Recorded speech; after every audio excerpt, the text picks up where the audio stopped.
I sold your car collection, Margaret announced, sweeping into my garage with the confidence of someone who thought they held all the cards. It's for a family emergency. The buyer will be here tomorrow.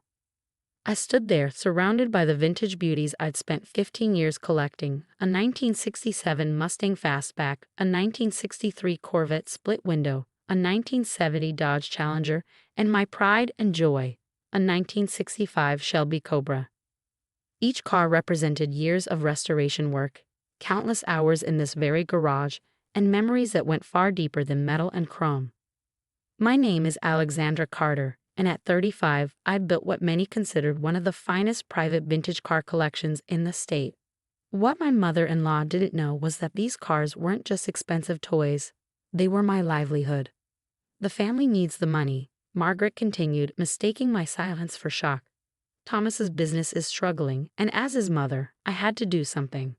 Thomas was my husband's brother, known for his failed business ventures and inability to manage money. I ran my hand along the Mustang's hood, feeling the cool metal beneath my fingers. "How much did you sell them for?" I asked calmly. Margaret's smile widened. $800,000 for all four. The buyer thinks he's getting a bargain, but it's enough to save Thomas's business. I had to bite back a laugh. $800,000 for a collection worth well over $3 million. But Margaret didn't need to know that. Not yet. "That's wonderful," I said, watching confusion flicker across her face. She'd expected tears, protests, maybe even a confrontation. Instead, I was agreeing with her. "Well, yes it is," she said, suddenly uncertain. "The buyer will be here at noon tomorrow. I'll need the keys and paperwork." I nodded, walking to my workbench where I kept the car's documents. "Of course. Family first, right?" Margaret's triumphant smile returned. "Exactly. I knew you'd understand once you thought about it. After all, these cars just sit here most of the time. At least now they'll serve a purpose." If she only knew how many purposes they'd already served. Later that evening, as I sat in my home office, I made a phone call.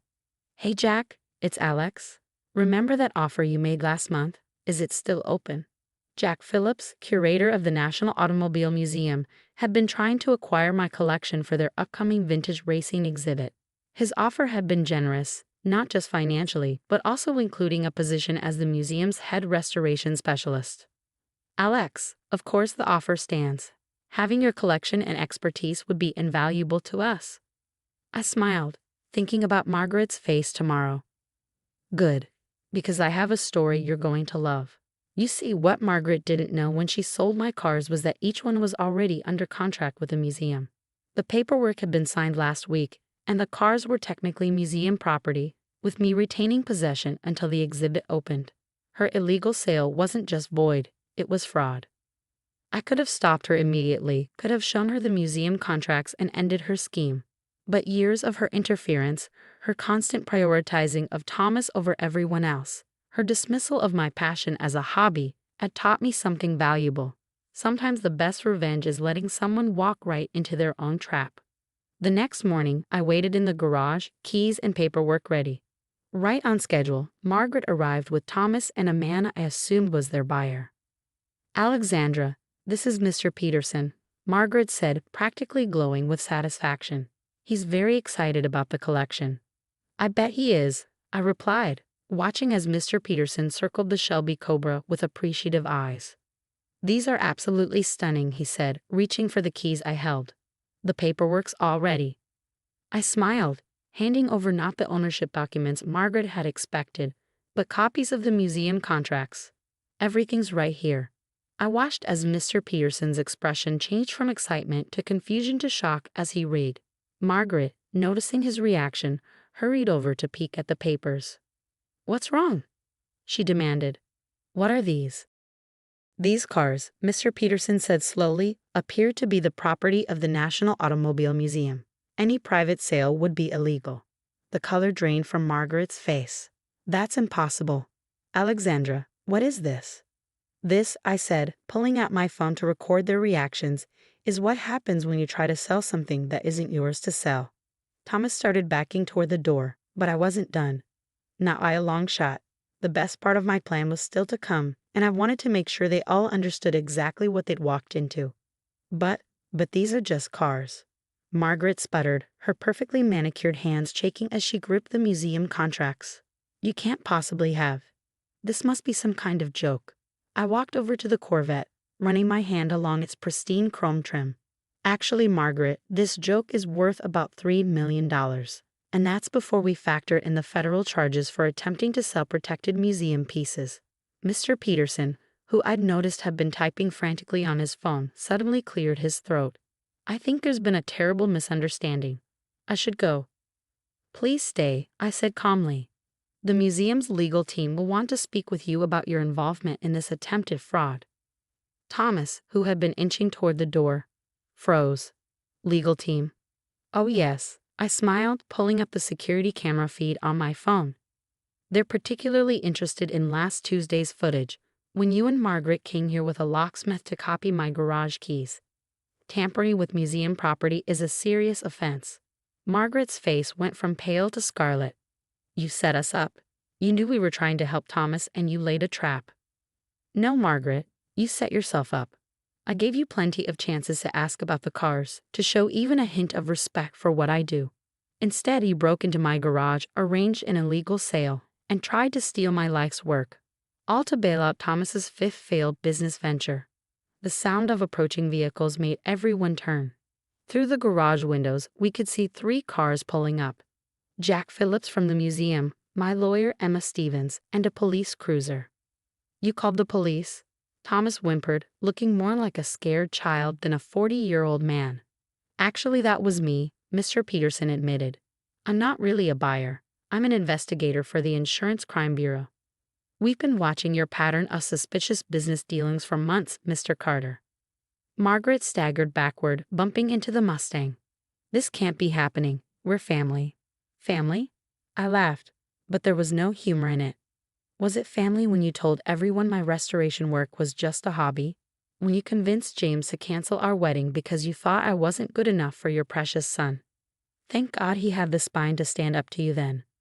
Jack Phillips entered the garage first, followed by Emma and 2 police officers.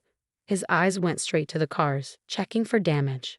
They're fine, Jack, I assured him, though they tried to sell the whole collection for $800,000. Jack's eyebrows shot up. 800. Do they have any idea what the Cobra alone is worth? Apparently not, I said, watching as the officers began taking statements from everyone involved. They also didn't know about the restoration business I run, or the museum contracts, or the fact that these cars have been featured in major automotive magazines. Emma approached with her tablet. We have everything we need, Alex. The security footage, the fraudulent sale agreement Margaret drew up, even texts between them planning the whole thing. Do you want to press charges? I looked at my mother-in-law, now sitting on my work stool with her head in her hands, and Thomas, being questioned by the officers about his business dealings. For a moment, I felt a twinge of pity. They'd been so convinced of their own righteousness, so sure that their needs trumped everyone else's. Yes, I said firmly, file everything. It's time they learned actions have consequences. Just then, my husband James burst through the door, having rushed home from work when I texted him what was happening. His eyes swept the scene before landing on his mother and brother. Really? He asked them, his voice heavy with disappointment. After everything, you still couldn't just leave her alone. Margaret lifted her tear-stained face. James, honey, we did it for Thomas. The family. Stop, James cut her off. Just stop. You did it because you've never accepted that Alex is part of this family, because you can't stand that she's successful at something you don't understand. He walked over to me, wrapping an arm around my shoulders. Well, now you get to understand exactly what she does, because the museum's press release about their new collection and head restoration specialist goes out tomorrow. The look of shock on Margaret's face was priceless. Head restoration specialist? That's right, Jack Phillips chimed in.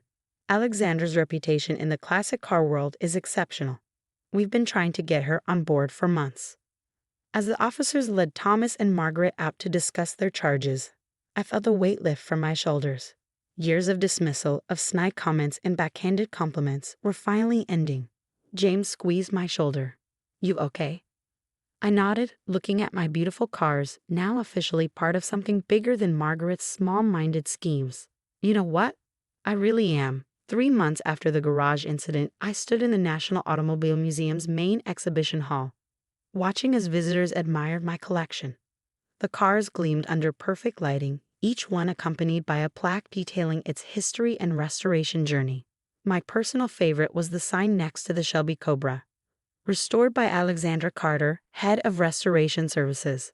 Every time I saw it, I thought about Margaret's face when she learned what her attempt to sell my hobby had cost her. The fraud charges had hit both her and Thomas hard. Thomas faced significant legal consequences for his pattern of suspicious business dealings, while Margaret's reputation in her precious social circles was in shambles. The local papers had run the story with headlines like "Mother-in-law's classic car heist backfires." "There's my star curator," Jack called out, approaching with a group of people in expensive suits. "Alexandra, I'd like you to meet some board members from other automotive museums. They're very interested in your restoration techniques." As I chatted with them about paint matching and engine rebuilds, I caught sight of a familiar figure hovering near the entrance, my father-in-law, George. Unlike Margaret, he had no part in the attempted theft, and the whole incident had apparently opened his eyes to some uncomfortable truths about his wife and son. "Excuse me," I said to the group, making my way over to him. "Alexandra," he said quietly, looking around the exhibition. This is incredible. I had no idea." I smiled, genuinely glad to see him. "Would you like a tour?" He nodded, following me as I walked him through the collection. Unlike Margaret, who'd never shown any interest in understanding my work, George asked thoughtful questions about each car's history and restoration process. "You know," he said as we stood before the Mustang, "I used to restore old radios when I was younger. Nothing like this scale, but I understand the satisfaction of bringing something back to life." "Why did you stop?" He sighed. "Margaret thought it wasn't sophisticated enough for our social circle. Said it made us look common." The way he said it, I could hear years of suppressed passion, of dreams set aside to maintain appearances. Like mother, like son, Thomas had inherited Margaret's disdain for genuine work and craftsmanship. "It's never too late to start again," I said. "We have a small restoration workshop for kids here at the museum. They work on old mechanical toys, learn basic tools. We could use another instructor." The look of hope that crossed his face made me realize that maybe some good could come from all this. Just then, James appeared, carrying 2 coffee cups. "Thought I'd find you here," he said, handing me one. "Hi, Dad." "Your wife just offered me a teaching position," George said, still looking at the cars with wonder. James grinned. "You should take it. Better than rattling around that big house alone while Mom's doing her community service." Margaret's sentence had included significant community service hours at a local automotive vocational school, a detail I couldn't help but appreciate for its poetic justice. As we stood there, I noticed a young girl, maybe 12, pressing her face against the Corvette's window, her eyes wide with excitement. Her mother tried to pull her back, apologizing for the fingerprints on the glass. "It's okay," I called out, walking over. "Would you like to see inside?" The girl's face lit up as I opened the car door. "Really? Really? I'm Alexandra, and this is my car. Well, it's the museum's now, but I restored it." "You fixed it?" she asked, carefully sliding into the driver's seat. "By yourself?" "Mostly. Sometimes you need help with the big stuff, but yeah, I did most of it myself." Her mother watched with interest. She's always taking things apart, trying to fix them. I never know whether to encourage it or not. I thought about Margaret, about all the dreams she dismissed as inappropriate or unsuitable. "Encourage it," I said firmly. "Here's my card. We have youth workshops every Saturday." Later that evening, as James and I locked up the museum, I paused to look at my cars one last time. They looked different here, more prestigious maybe, but still mine in all the ways that mattered. "Penny, for your thoughts?" James asked, wrapping his arms around me from behind. "Just thinking about how things work out," I said. "Your mom tried to take all this away, but instead she gave me a bigger platform, a chance to help kids like that girl today." "And Dad," James added. I haven't seen him this excited about something in years. I turned to face him. "You know what the best part is? Margaret's community service starts next week. Wait until she finds out she'll be assisting my youth workshop program." James laughed. "You didn't." "I did. After all, she's always talking about the importance of family. Now she gets to help her father-in-law teach kids about restoration work. As we walked to our car, I couldn't help but smile. Sometimes the best revenge isn't about getting even. It's about building something better from the wreckage of someone else's mistakes. Margaret had tried to tear down what I'd built, but instead she'd helped me create something even more meaningful. And that was worth more than all the vintage cars in the world.